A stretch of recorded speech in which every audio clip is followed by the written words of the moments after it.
उत्तर प्रदेश में होने वाले विधानसभा चुनाव से पहले क्या कांग्रेस पार्टी से सबसे बड़ी गलती हो गई? जिस शख्स ने पार्टी का साथ छोड़ा वो यूपी चुनाव में उन्हें बड़ा फायदा पहुंचा सकता था, लेकिन इस और कांग्रेस का ध्यान क्यों नहीं किया? ये वो शख्स है जो एक वक्त में मायावती का राइट हैंड माना जाता था और बसपा से नाराजगी के बाद उसने कांग्रेस का दामन थामा। मैं यहां बात कर रहा हूं नसीमुद्दीन सिद्दीकी की। नसीमुद्दीन सिद्दीकी जिन्होंने हाल ही में कांग्रेस पार्टी का साथ छोड़ा और उनको लेकर तमाम तरह की खबरें आ रही थी कि आखिरकार सिद्दीकी किस पार्टी में जाएंगे, क्या वापसी होगी बसपा में, क्या फिर से बसपा के साथ मिलकर काम करेंगे। लेकिन नसीमुद्दीन सिद्दीकी को लेकर जो खबर सामने आई उससे न सिर्फ मायावती बल्कि तमाम कई राजनीतिक पार्टी के जो नेता हैं, जो राजनीतिक पार्टियां हैं, उन्हें झटका लग रहा है। यह फायदा समाजवादी पार्टी कमाती नजर आ रही है। नसीमुद्दीन सिद्दीकी समाजवादी पार्टी के साथ हाथ मिला सकते हैं।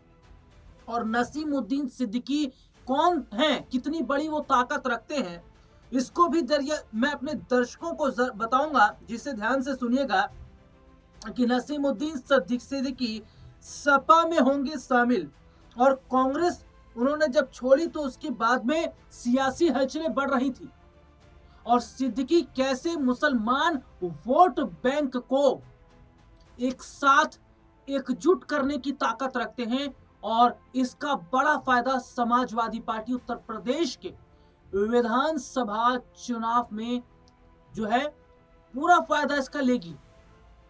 उत्तर प्रदेश में आगामी 2027 विधानसभा चुनाव से पहले राजनीतिक हलचल तेज होती नजर आ रही है। पूर्व मंत्री नसीमुद्दीन सिद्दीकी के समाजवादी पार्टी में शामिल होने की अटकलों ने प्रदेश की सियासत को गरमा दिया है। मायावती सोचती रह गई, मायावती टकटकी लगाती रह गई, इधर नसीमुद्दीन सिद्दीकी खेल कर गए, क्योंकि कांग्रेस छोड़ने के बाद उन्हें थोड़ा इंतजार था कि क्या बसपा से कुछ ऑफर आएगा। हालांकि चर्चा भी ये चल रही थी कि मायावती नसीमुद्दीन सिद्दीकी को फिर अपने साथ जोड़ सकती हैं, लेकिन मायावती के ऐसा करने से पहले, उनके ऑफर से पहले, उनके सोचने समझने से पहले नसीमुद्दीन सिद्दीकी अपनी चाल चल गए और अब समाजवादी पार्टी के साथ वो हाथ मिलाते नजर आएंगे, पार्टी के साथ जुड़ेंगे। लगभग 99% जो मुहर है वो लग चुकी है। सुनिएगा, और सपा और नसीमुद्दीन सिद्दीकी के करीबियों का दावा है कि 15 फरवरी को वो औपचारिक रूप से समाजवादी पार्टी की सदस्यता को ग्रहण कर सकते हैं। अगर ऐसा होता है तो यह कांग्रेस के लिए बड़ा झटका माना जाएगा, क्योंकि हाल ही में 24 जनवरी को सिद्दीकी ने पार्टी से इस्तीफा दिया था। उन्होंने 4 फरवरी तक अपने अगले कदम का ऐलान करने की बात कही थी, वो इंतजार कर रहे थे। और यहां पर एक चीज है जिसे आप सुनिएगा कि जो नसीमुद्दीन सिद्दीकी है ना, वो एक वक्त में जहां मायावती का राइट हैंड माने जाते थे, तो जो रुतबा, जो रौला, जो दबदबा बसपा के अंदर था ना नसीमुद्दीन सिद्दीकी का, वो कांग्रेस में नहीं मिल पाया। इसीलिए इस्तीफा देने के बाद में, कांग्रेस से इस्तीफा देने के बाद में उन्होंने वेट किया, इंतजार किया कि इस बीच क्या मायावती उन्हें बुलाएंगी, मायावती कुछ ऑफर देंगी। लेकिन उससे पहले जब उन्हें लगा कि ऐसा नहीं हो पाएगा या शायद मायावती ऐसा नहीं सोच रही, तो उन्होंने अपनी चाल चल दी। क्योंकि मैं वही बोल रहा हूं कि दबदबा बसपा में उनका जो था वो कांग्रेस में नहीं था और पार्टी का कोई ध्यान भी सिद्दीकी की तरफ नहीं था। इस वजह से उन्होंने कांग्रेस को छोड़ा, लेकिन समाजवादी पार्टी में वो रौला, समाजवादी पार्टी के अंदर वो रुतबा हासिल सिद्दीकी कर सकते हैं। और ये समाजवादी पार्टी के लिए जहां बड़ा प्लस पॉइंट रहेगा, देखिए, और सपा के साथ शुरुआती संकेत की बात भी निकलकर सामने आ रही है। सूत्रों के मुताबिक नसीमुद्दीन सिद्दीकी अकेले नहीं बल्कि अपने कई करीबी नेताओं और पूर्व विधायकों के साथ सपा में शामिल हो सकते। बताया जा रहा है हजारों समर्थक भी उनके साथ पार्टी ज्वाइन करेंगे।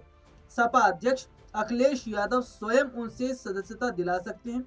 हालांकि पार्टी की ओर से अभी तक कोई आधिकारिक घोषणा नहीं की गई है। उनके सपा में शामिल होने को लेकर सपा के अंदर एक दिलचस्प स्थिति बनी हुई है। सिद्दीकी की छोटे भाई हसनुद्दीन सिद्दीकी पहले से ही समाजवादी पार्टी में राष्ट्रीय सचिव है। पारिवारिक मतभेदों के चलते उन्होंने अलग राह चुनी थी। ऐसे में अब दोनों भाइयों की एक ही पार्टी में भूमिका को लेकर अंदर खाने चर्चा भी जारी है। देखिए, बांदा जिले के श्योड़ा गांव के निवासी नसीमुद्दीन सिद्दीकी के राजनीतिक सफर की अगर मैं बात करूं तो 1988 में नगर पालिका अध्यक्ष चुनाव से शुरू हुआ था। 1991 में बसपा के टिकट पर बांदा सदर से विधायक बनकर उन्होंने इतिहास रचा और जिले के पहले मुस्लिम विधायक बने। इसके बाद वह मायावती के करीबी नेताओं में शामिल हो गए और 1995 से 2007 तक कई बार कैबिनेट मंत्री भी रहे। 2 दशकों तक विधान परिषद सदस्य रहने के साथ साथ उनका परिवार भी राजनीति में सक्रिय रहा। पत्नी हुस्ना सिद्दीकी एमएलसी और बेटे अफजल सिद्दीकी लोकसभा चुनाव लड़ चुके हैं। तो पूरा परिवार राजनीति के इर्द गिर्द रहा। मायावती के राइट हैंड सिद्दीकी माने जाते थे। बहुत लंबा और ऊंचा कद उनका बसपा के अंदर था, एक बड़ी उनकी जगह थी। लेकिन मतभेद तब हुआ जब मायावती ने कुछ आरोप सिद्दीकी पर लगाए कि सिद्दीकी बसपा में रहते हुए दूसरी पार्टी के लिए काम कर रहे हैं। इसके बाद बसपा ने उन्हें पार्टी से बाहर का रास्ता दिखा दिया, जिसके बाद सिद्दीकी ने पार्टी को छोड़ दिया। अब जिस तरीके से वो समाजवादी पार्टी के साथ नजदीकियां बढ़ा रहे हैं, जैसे कि मैं बात भी कर रहा हूं कि 99% मुहर लग गई, तो क्या ये मायावती के लिए बड़ा झटका है? क्योंकि मायावती ये बात जानती है कि पश्चिमी यूपी में जो मुसलमान आबादी है, पश्चिमी यूपी में जो मुस्लिम जो वोटर्स हैं, उन पर कितनी पकड़ नसीमुद्दीन सिद्दीकी की है, और ये यूपी चुनाव से पहले अखिलेश यादव के लिए बड़ा फायदा रहेगा। तो मायावती ने क्या सबसे बड़ी गलती कर दी? और क्या मायावती अगर ऑफर देती तो क्या सिद्दीकी बसपा की तरफ आते? हालांकि अब तो बहुत बड़े हद तक कहा जाए कि कहानी लिखी जा चुकी है और 15 फरवरी की बात कही गई है कि 15 फरवरी को जो है वो शपथ ग्रहण होगा, यानी कि जो पार्टी की सदस्यता जो है वो ग्रहण की जाएगी, शपथ लेंगे जो सदस्यता ग्रहण होती है। नसीमुद्दीन सिद्दीकी के सहारे क्या अखिलेश यादव यूपी चुनाव में बसपा का, कांग्रेस का और सुनिए चंद्रशेखर आजाद रावण का, उनका खेल बिगाड़ते नजर आएंगे?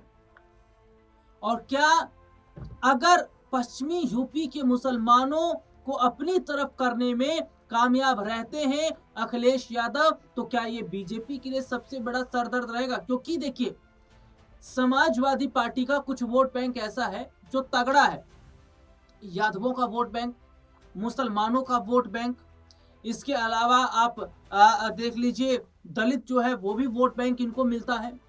तो ऐसे में मुसलमान वोट बैंक की ताकत और बढ़ जाएगी। देखिए, क्योंकि आजम खान का मैं थोड़ा सा यहाँ पर जिक्र कर लेता हूँ कि जिस तरीके से आजम खान जो है वो जेल में हैं और आजम खान के सहारे अभी तक जो है मुसलमान वोट बैंक पर अपनी पकड़ अखिलेश बनाते रहे, लेकिन बहुत हद तक कमजोर कहीं ना कहीं वो हुए हैं। लेकिन नसीमुद्दीन सिद्दीकी क्या वो सहारा अखिलेश यादव का बनेंगे?